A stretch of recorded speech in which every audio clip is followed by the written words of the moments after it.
Bom, e para encerrar esse assunto, né, para encerrar direito empresarial, nós vamos falar sobre liquidação.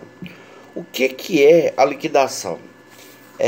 Eu sempre, na vida profissional, eu sempre achei estranho, né, que a dissolução viesse, que a liquidação viesse depois da dissolução. Eu sempre achava que primeiro, né, fazer liquidação para depois fazer dissolução. Mas na vida prática isso é verdade. Primeiro você decide que quer se divorciar, para depois, então, você decidir como vai dividir os bens. Então, a dissolução é o primeiro ato, é o primeiro passo. Então, você tem uma assembleia, essa assembleia discute sobre a dissolução. Depois que a dissolução é aprovada em assembleia, aí você pode, mas por que isso, professor? Porque de repente não seja o interesse de todos os sócios se dissolver. Às vezes o interesse é de um só. Ah, eu tenho 60% da empresa. Eu quero dissolver a sociedade. Eu chego lá para os meus dois sócios e falo para o Bruno e para o Carlos. Digo, olha, eu não quero mais ter sociedade com vocês. Aí você vai dizer, não, mas a gente não precisa dissolver a sociedade. O Márcio vai lá e compra aquele 60% que era seu e a sociedade continua. Então tá bom, né? Então, nesse caso, só eu saio da sociedade. Aí você vai lá partir em 1057. Não tem nada a ver com dissolução. Mas se eu que tenho 60% da sociedade, cheguei para o Bruno e cheguei para o Carlos e disse que eu queria dissolver a sociedade, e os dois não têm condições de comprar a minha parte, não acharam outra pessoa para assumir as minhas cotas, então eles dois vão ser obrigados a dissolver a sociedade junto comigo, né? Então, nesse caso, a gente começa o processo de liquidação. E o processo de liquidação, ele é mais complexo do que você imagina, porque ele pode levar anos. Eu vou dar um exemplo para vocês aqui de liquidação que levou anos e que você vai poder entender. Aqui em Barreiras, onde é hoje o Atacadão, tinha, no início dos anos 90, um frigorífico. Aquele frigorífico chamado Fribasa, né, funcionava, acho que era Fribasa. Eu não me lembro mais o nome, porque depois que eu cheguei aqui, logo depois acabou, né? Quando eu cheguei aqui, o prédio ainda estava de pé, né? Mas quando eu visitei Barreiras a primeira vez, né, em 1994, ele funcionava, né? Quando eu cheguei em 97, ele já estava finalizando, eu não me recordo, mas acho que não tinha nem atividade mais. Bom, mas o mais importante não é isso. O importante é que naquele momento o frigorífico fechou. Ou seja, houve um processo de dissolução. Os sócios resolveram dissolver a sociedade. Mas eles tinham muitas dívidas para serem quitadas, notoriamente dívidas trabalhistas. Então teve que ficar um administrador recebendo, claro, para poder fazer o papel, um liquidante, né? Porque para fazer um papel que é igual do administrador. E ele ficou ali resolvendo as pendências jurídicas, pendências administrativas, até um momento em que os donos do Atacadão viram a área, acharam interessante e fizeram uma proposta irrecusável.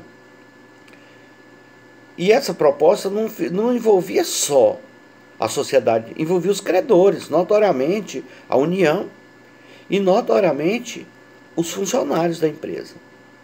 Então houve uma força muito grande da juíza do trabalho aqui à época para fazer essa força-tarefa, né? Eram muitos processos, muitos advogados barreiros tinham processos contra eles, trabalhista, né? E aí houve uma força-tarefa, e aí houve uma composição dos credores e pôde então levantar o ativo da empresa, que era só que restava só aquele imóvel ali, né? Na verdade o lote, porque as edificações não prestavam para nada mais, foram até derrubadas, né, para a construção do Atacadão. Ou ficou então o quê? Realizou o ativo da empresa, pagou-se o passivo, e o saldo remanescente, se é que tinha algum saldo remanescente, não sei dizer exatamente especificamente sobre o processo do frigorífico. Eu estou chamando de Fribasa, mas eu realmente não me recordo se era isso. O fato é que depois disso encerrou-se as atividades. Então, ou seja, há todo um processo para se fazer o levantamento do ativo da empresa, o pagamento do passivo, para depois então encerrar as atividades. Toda a regra ali é a mesma regra basilar das liquidações judiciais. Toda a regra de basilar é a mesma regra da administração. O liquidante também ele tem a mesma função ali do administrador, só que específico, né? Algumas coisas ele não pode fazer, como por exemplo, ele não pode continuar comprando e vendendo. Logicamente, se a empresa continuar comprando, ela continuar vendendo, ela nunca vai terminar, nunca vai encerrar suas atividades, porque se de um lado ela aumenta o estoque, do outro lado ela cria uma conta para pagar toda vez que ela faz uma compra de mercadoria. Então isso não vai encerrar a empresa, né? Então a função do liquidante é essa. Quem pode ser liquidante, professor? A mesma pessoa lá da administração. A mesma pessoa que as mesmas regras proibitivas lá que estava prevista para quem ia atuar lá na administração, é a regra aqui para o liquidante, né? Lembrando que o sócio não pode ser, não é aconselhável, né? Não há proibição legal, mas não é aconselhável que o sócio seja liquidante. Notoriamente, porque nessas horas a gente está encerrando a atividade da empresa, então os afetos societários estão no fim. Então, não é aconselhável que seja um dos sócios. Mas não há regra legal proibindo que o sócio seja liquidante, não, tá? É apenas um aconselhamento doutrinário, que o sócio não seja liquidante. Bom, a gente encerra aqui nosso conteúdo. Eu devo dizer para vocês aqui, em linhas muito basilares, né, que não foi isso que nós planejamos, né? A gente não podia imaginar lá no início do ano que a gente tivesse esse grande desafio para cumprir, para enfrentar. Eu particularmente estou enfrentando um grande desafio, que é fazer essas lives, que é fazer essas gravações. Eu não gosto disso, eu tenho... não vou dizer limitação, porque eu acho que o advogado tem que aprender a falar. Se você não quer falar em público, você não pode ser advogado. Vai ser qualquer outra coisa na sua vida, menos advogado. Mas o fato é que eu realmente não é o que eu gosto mais de fazer, né? Mas a gente viu que nesse momento era a única coisa que a gente podia fazer. Resumimos conteúdo, né? Condensamos explicações. Eu sei que tentamos ali fazer aqueles encontros, mas não funcionou. E a gente precisa ter essa perspicácia, né? Para saber o que está dando certo, fazer aquilo que está dando certo, né? E tocar adiante. Eu sei que dias melhores virão. Eu espero que a gente possa superar tudo isso. Nós ainda temos alguns semestres juntos, né?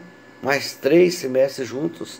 Então eu espero que a gente possa, agora nessa nova virada, que o governo autorize logo a gente voltar às aulas presenciais e que a gente volte a olhar um no olho do outro, volte a sorrir dentro de sala de aula, né? Volte a enriquecer o conteúdo. A gente sabe que por aqui fica limitado, mas foi o que deu para fazer, né? Então eu espero que na medida daquilo que foi possível fazer, na medida do possível daquilo que foi o que tínhamos em mãos, eu espero que vocês tenham aproveitado a oportunidade, que vocês tenham adquirido aprendizado, né, mesmo à distância. E espero, sinceramente, que o próximo semestre a gente comece de outra maneira, sobre outra ótica, sobre outra perspectiva, né? Até lá, e que Deus esteja conosco, que Ele nos abençoe, nos guarde, nos proteja. Existe um salmo que diz que o Senhor te guarde a tua entrada e a tua saída, desde agora e para sempre, né?